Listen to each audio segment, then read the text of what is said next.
और मेरे आसपास रखी बाकी सारी चीजें इस बर्ड फीडर को बचाने के लिए है 4 गिलहरियों से। अगर उन्हें पंछियों का खाना और इस तिजोरी में रखे हजारों अखरोट चाहिए तो उन्हें पार करना होगा मेरा 9 पार्ट ऑब्स्टिकल कोर्स। लेकिन इसे पार करना बहुत ही चैलेंजिंग है। ये उनकी मानसिक और शारीरिक सीमाओं का परीक्षण करेगा। मैंने पूरी कोशिश की इसे मुश्किल बनाने की, लेकिन मुझे मानना होगा कि मैंने फिर एक बार इनकी क्षमता पर शक किया। सच कहूं तो मुझे कभी नहीं लगा था कि मुझे स्क्विरल्स को देखने में इतना ज्यादा मजा आएगा। लेकिन इसका कारण वही स्क्विरल्स हैं, क्योंकि वो पिछले 1 साल से मेरे लगाए हर बर्ड फीडर में से खाना चुरा रहे थे। उन्हें रोकने के लिए मैंने एक ऑब्स्टिकल कोर्स बनाया जिसे उन्होंने आसानी से पार कर लिया। इसीलिए मैंने पिछला 1 साल कोर्स को बेहतर बनाने में और अपनी हार का बदला लेने के लिए 2 महीने की प्लानिंग करके मैंने अपने दोस्त जॉन के साथ मिलकर एक 20 सेकंड का मोन्टाज बनाया।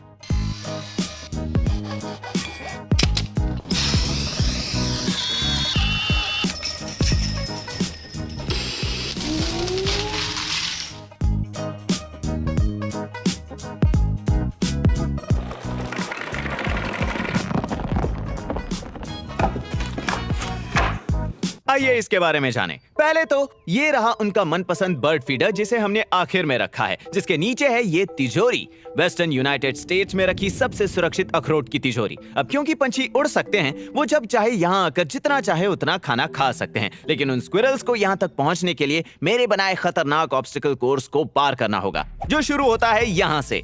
इस पोल पर चढ़कर इस प्लेटफॉर्म पर आना इकलौता तरीका है कोर्स शुरू करने का। उसके अलावा यहाँ बाकी सभी पोल्स पर ऐसी चीजें लगी हैं जिसके ऊपर स्क्विरल्स चढ़कर कोर्स के बीच में ना घुस सकें। और सबसे पहला चैलेंज है ये कसीनो, जो आपको थोड़ा अजीब लगेगा। वो इसलिए क्योंकि हमने ये कोर्स बनाते बनाते उन स्क्विरल्स के रहने के लिए कुछ छोटे घर भी बना दिए। तो हमने उन्हें अलग अलग पेड़ों पर जाकर रखा और कुछ दिनों बाद लग रहा था मानो उन्होंने घरों में कुछ बदलाव करवाए हैं। तो मैंने सोचा कि एक बार देख कर आऊं, और मैं सही निकला। ये पहले ऐसा था और अब ऐसा है। उन्होंने घर के अंदर अपने मनपसंद फिल्म स्टार की तस्वीर भी लगाई है, और भले ही देखने पर लग रहा था कि वो घर में आराम फरमा रहे हैं, योगा कर रहे हैं, खिड़की के बाहर देख रहे हैं या फिर कुश्ती कर रहे हैं, लेकिन उनके सैटेलाइट कम्युनिकेशन गियर और दीवारों पर लगी ये तस्वीरें और तिजोरी के छोटे मॉडल को देखकर मुझे कुछ तो गड़बड़ लग रही है। ये पंछियों का खाना चुराने वाली 4 गिलहरियां मिलकर प्लानिंग बना रही थी एक मिशन इम्पॉसिबल स्टाइल ओशंस 11 जैसी तिजोरी में से अखरोटों की चोरी करने का। यही कारण है कि मैं सबसे अत्याधुनिक सुरक्षा उपायों के साथ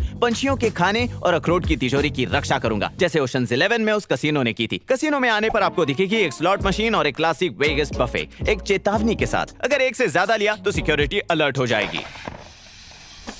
स्क्विरल्स इससे डर के दूर भागेंगे और फिर इस रॉड पर कूद कर आएंगे। लेकिन एक ट्विस्ट है, ये रॉड घूमता है जो हमारे स्क्विरल्स के लिए एक प्रॉब्लम होगा, और वो इसे पार करके इस बॉक्स पर कूदेंगे। और इसके अंदर हमने भरा है स्क्विरल्स का सबसे मनपसंद खाना, जो कि है अखरोट। और मैं ये जानता हूँ क्योंकि जब मैंने उन्हें बहुत सारे ऑप्शंस दिए, उन्होंने हमेशा अखरोटों को चुना। लेकिन एक बुरी खबर यह है कि इस पे थोड़ा भी वजन पड़ने पर यह हेलीकॉप्टर चलने लगेगा, जैसे मिशन इम्पॉसिबल मूवी में हुआ था। और हमने स्क्विरल्स को वायर पे चढ़कर यहाँ आने से रोकने के लिए यहाँ पर एक कवर लगाया है। फिर हेलीकॉप्टर इस दीवार पर आकर रुकता है, जो दिखने में तो साधारण है, लेकिन इसकी ईंटें रैंडमली अंदर बाहर आती जाती रहती हैं। और ऑफ कोर्स अगर वो नीचे गिरते हैं तो उन्हें पीछे जाकर पूरा कोर्स दोबारा से शुरू करना होगा। और उसके बाद हम आते हैं उनके अड्डे पर, और यहाँ वो डिफेंस से अटैकिंग पर स्विच करेंगे, क्योंकि वो अपनी योजना यहीं बनाते हैं। आप देख सकते हैं कि यहाँ उनके औजार पड़े हैं और दीवारों पर ब्लूप्रिंट्स हैं, जिसमें बताया है कि एलिवेटर के नीचे से एक रास्ता जाता है जो आपको जमीन के अंदर से नालियों तक पहुंचाएगा। और उस नाली से निकलने के बाद आप आओगे सीधा कंट्रोल सेंटर में, जिसके आगे एक ऐसा कमरा है जो शायद आपको याद होगा। और जैसे मिशन इम्पॉसिबल में हुआ था, उन्हें कमरे के सीलिंग से निकलकर एयर वेंट्स तक पहुंचना होगा। लेकिन ऊपर तब तक नहीं जा सकते जब तक वो कंट्रोल रूम में रखे कंप्यूटर पर पासवर्ड एंटर नहीं करते। कुछ इस तरह।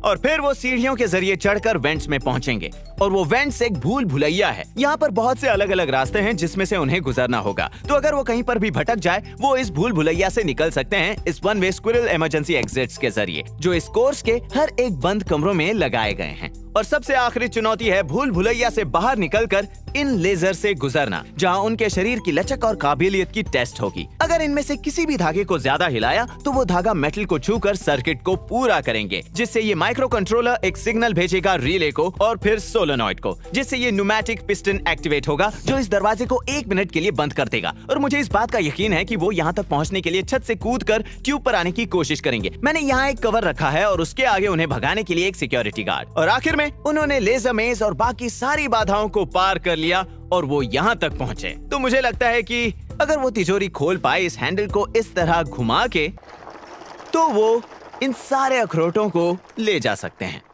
कोर्स पूरा बनने के बाद वो तिजोरी में रखे अखरोटों को सूंघ पा रहे थे। अब देख सकते हैं कि वो फेंस पर बैठकर इसे समझने की कोशिश कर रहे थे। तो 2 महीनों की मेहनत के बाद वक्त आ गया था हमारे स्क्विरल सिक्योरिटी बाधाओं को टेस्ट करने का इन 500 ग्राम की स्क्विरल्स पर। और कोर्स शुरू होते ही वो खाना खाने बैठ गए और खाने में मजे लेते हुए उसमें डूबते समय दिमाग बंद रख के साइन को पढ़ना। आप देख सकते हैं उस पल को जब इसे ये एहसास हुआ कि ये मुसीबत में है। आप स्लो मोशन में देख सकते हैं कि रिक वहां से किस तरह दुम दबाकर भागा। ओ बाय द वे, ये है रिक। चारों गिलहरियों के नाम हैं और तो और किसी चोरी करने वाले गैंग की तरह ये भी अपने कामों में माहिर हैं। शुरुआत करते हैं हम सबके चहीते फैट गस से, जो ऑफ कोर्स इस पूरे प्लान के पीछे का मास्टरमाइंड था। उस मूवी में ये काम होता है फ्रैंक ओशन और फिर ईथन हंट का। जो लोग इसे नहीं जानते, मैं उन्हें याद दिला दूं, पिछले साल मैंने उन गिलहरियों में से एक को नाम दिया था फैट गस, क्योंकि उसे खाना खाना पसंद था और उसका वजन भी थोड़ा ज्यादा था। लेकिन बीच वीडियो में मुझे पता चला कि वो मादा है। इसका मतलब हमने उसके जेंडर को गलत समझा और इसके ऊपर वो प्रेग्नेंट भी थी। तो ये काफी पेचीदा प्यारा डिजास्टर था। और फिर मैंने नाम बदल के फैंटास्टिक गस रखा, साथ ही कुछ और चीजें भी बदली। लेकिन सच कहूं तो फैंटास्टिक गस कहने में उतना मजा नहीं जितना फैट गस कहने में है। तो मैंने अपने पसंदीदा नाम का उपयोग करने की अनुमति मांगी और आप देख सकते हैं मुझे अनुमति मिल गई। अगला है रिक। ये है एक एथलीट, सबसे फुर्तीला और सबसे जांबाज। ये उस हर काम के लिए तैयार रहता है जहां चुस्ती और स्फूर्ति की जरूरत पड़ती हो। और फिर आता है मार्टी। ये है हैकर। ये कंप्यूटर और तिजोरियों को हैक करने में बहुत माहिर है। ये स्मार्ट तो है लेकिन आसानी से डर भी जाता है। और इन लोगों के लिए प्लानिंग करता है हमारा फ्रैंक, क्योंकि चोरी करने में प्लानिंग बहुत जरूरी है। ये पूरे कोर्स को बखूबी जानता है और उसने बाकियों के लिए नक्शे और ब्लूप्रिंट्स भी तैयार किए हैं। कोर्स पर लौटने पर हम मार्टी को कोशिश करते हुए देख सकते हैं। और क्योंकि वो थोड़ा डरपोक है, वो हर कदम फूंक फूंक कर ले रहा है। लेकिन खाने को मना कौन कर सकता है। अब चलिए इसे वापस स्लो मोशन में देखते हैं।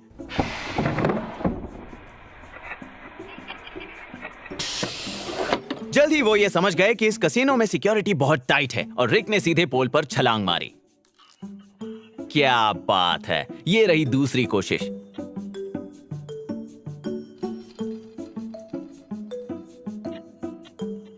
और इस चिड़िया से कुछ प्रेरणा लेकर उसने सोचा, मैं कर सकता हूं, मैं कर सकता हूं, मैं ये कर सकता हूं, मैं ये नहीं कर सकता। चलिए इस क्लिप को एक बार दोबारा से देखते हैं।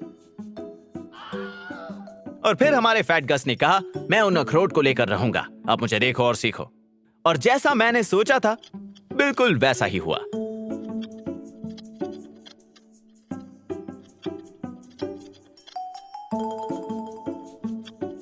उस पोल से तंग आकर हमारे जांबाज एक्रोबैट रिक ने दूसरा तरीका आजमाना चाहा। लेकिन आपको इस कोशिश की दाद तो देनी ही पड़ेगी।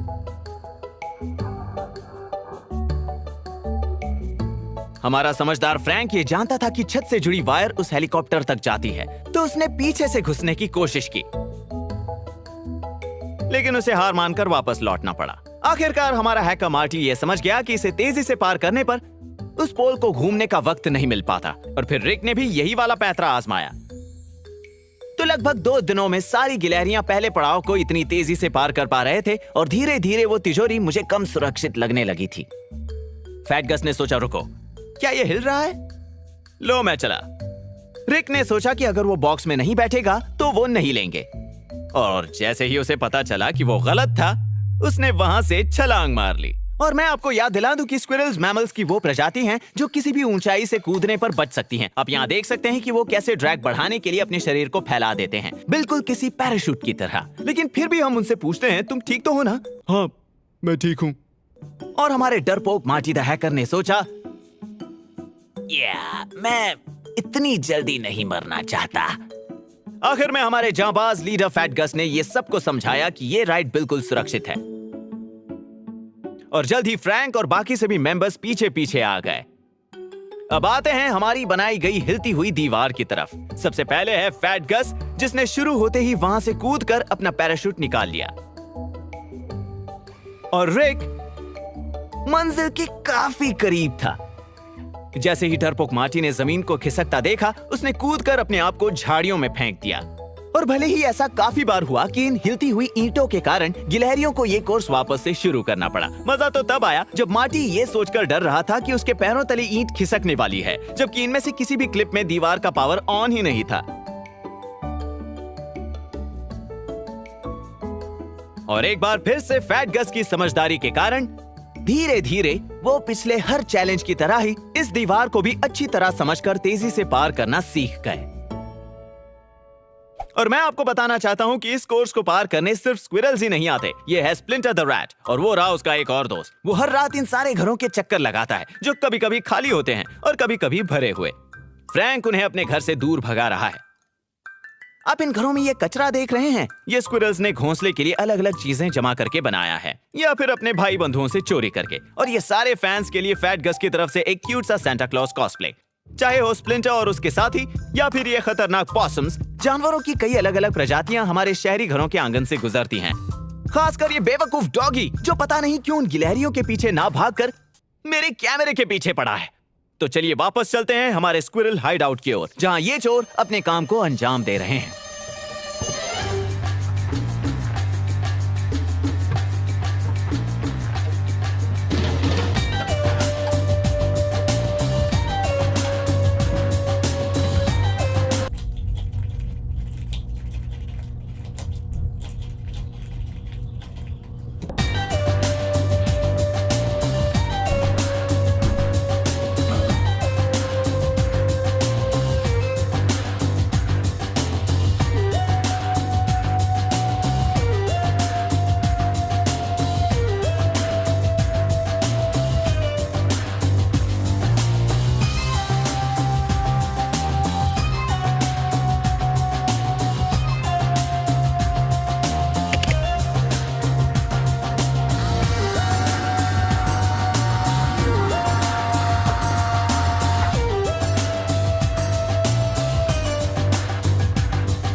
और जब हैकर मार्टी ने कंप्यूटर एक्सेस करके सीढ़ियां नीचे गिराईं, फैट गस नालियों के जरिए उसके पीछे पीछे आ गया। लेकिन इस दौरान उनकी एक जरूरी चीज नीचे गिर गई, जो बिल्कुल उस मूवी के एक बहुत ही मशहूर सीन की तरह था।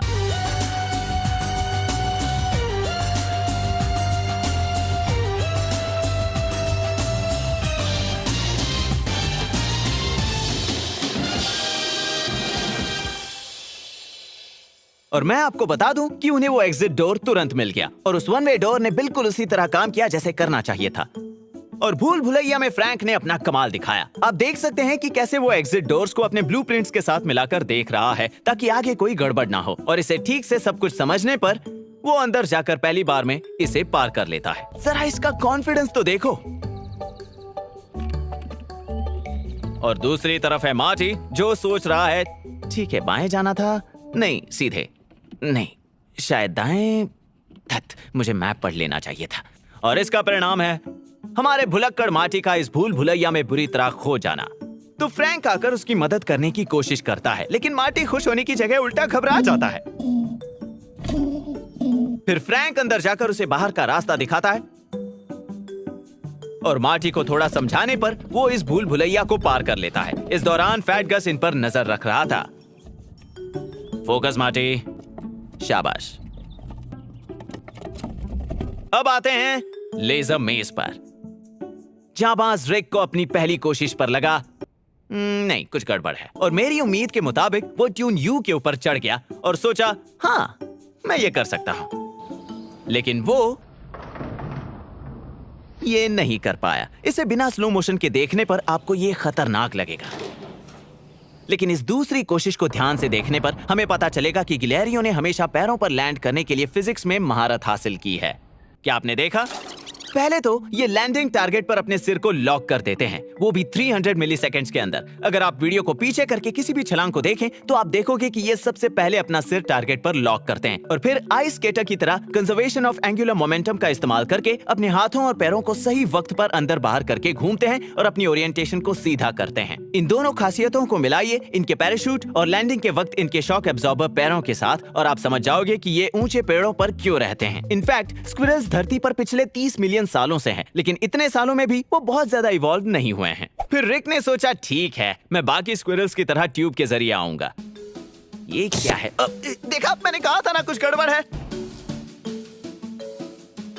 और फिर आया फ्रैंक, जिसने अभी अभी देखा कि क्या हुआ था, इसलिए वो कदम फूंक फूंक कर रख रहा है।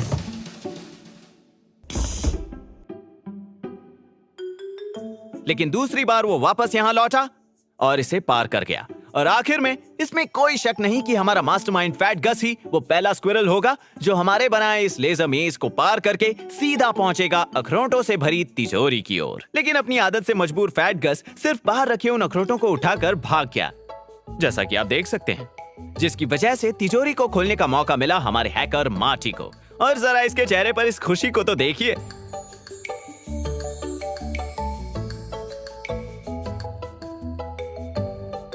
पहले इसने तिजोरी चेक की, जैसा कि हाँ सही है, हमारे ब्लूप्रिंट सही थे। और फिर ये खुल गया।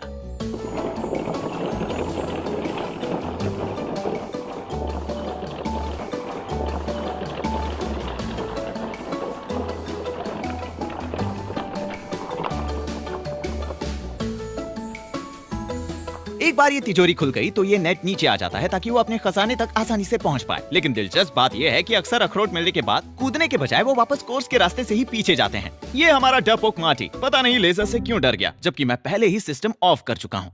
और फिर एक बार जीत इन स्क्विरल्स की हुई, लेकिन मेरे हिसाब से वो इस जीत के हकदार हैं। और अंत में सब कुछ बहुत ही बढ़िया रहा। रिक ने बचे हुए अखरोटों को जमीन में छुपा दिया, मार्टी और फ्रैंक ने झगड़ा छोड़कर वापस दोस्ती कर ली, और फैट गस को बर्ड फीडर के साथ शांति से कुछ वक्त गुजारने मिला। यानी सभी लोग खुश थे, लगभग सभी लोग।